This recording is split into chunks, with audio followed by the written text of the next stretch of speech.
নমস্কাৰ, মোৰ নতুন এটা ভিডিঅ'লৈ আপোনালোক সকলোকে স্বাগতম জনাইছোঁ।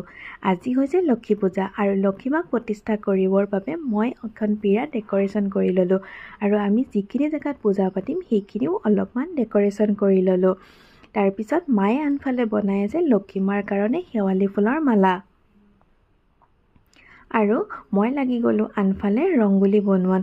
ৰংগোলীটো সম্পূৰ্ণকৈ দেখুওৱা হোৱা নহ'ল যিহেতু ভিডিঅ' কৰা মানুহ নাছিলে, আৰু অলপ এইখিনি আপোনালোকক দেখালোঁ। আৰু ৰংগোলীটো কেনেকুৱা হৈছে জনাব। আৰু যিহেতু আজি পূজা দেৰিকৈ আৰম্ভ হ'ব, তাৰ মাজতেই মই বনাই ল'লোঁ খিচিৰি, লাবৰা ভাজি, পায়স আৰু আনফালে ৰুটি।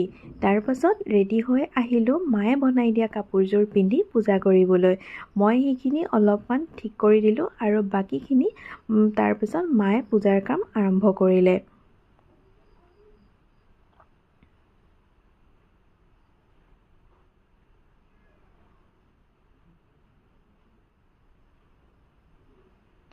তাৰপিছত মায়ে পূজা কমপ্লিট হোৱাৰ পাছত আমি সকলোৱে এজন এজনকৈ আমিও দেৱী মাক সেৱা কৰিলোঁ।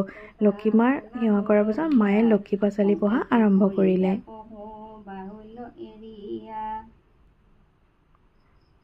আৰু তাৰপিছত আহি গ'ল প্ৰসাদ খোৱাৰ পৰ্ব।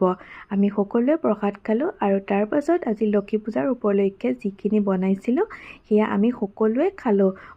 এইবাৰ আমাৰ লক্ষী পূজা এনেদৰেই হ'ল আৰু আপোনালোক সকলোকো লক্ষী পূজাৰ বহুত শুভকামনা।